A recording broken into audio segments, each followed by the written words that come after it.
मोदी हुकूमत वक्फ बोर्ड की ऑटोनॉमी को छीनना चाहती है और वो इंटरफेयर करना।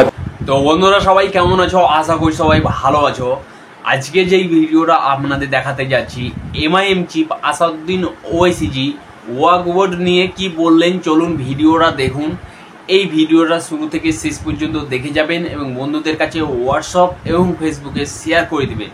তো বন্ধুরা, ভিডিও শুরু করার আগে আপনাদেরকে আমি একটা ডিসক্লেমার দিয়ে দিচ্ছি, আমি কিন্তু কোনো পলিটিক্যাল পার্সন নই এবং আমাদের এই চ্যানেলটা একেবারে নিরপেক্ষ চ্যানেল। তো ভিডিওটা দেখতে থাকুন এবং এই ভিডিওটা দেখার পরে আপনাদের কি মতামত নিচে কমেন্ট বক্সে লিখে অবশ্যই জানাবেন।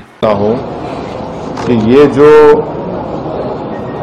प्रपोज अमेंडमेंट से मीडिया में जो लिखा गया है वो इस बात को बताता है कि मोदी हुकूमत वक्फ बोर्ड की ऑटोनॉमी को छीनना चाहती है और वो इंटरफेयर करना चाहती है वाकिफ के मंशे के खिलाफ कि किस तरह से उस वक्फ की प्रॉपर्टी को चलाया जाए, और ये खुद फ्रीडम ऑफ रिलीजन के खिलाफ है।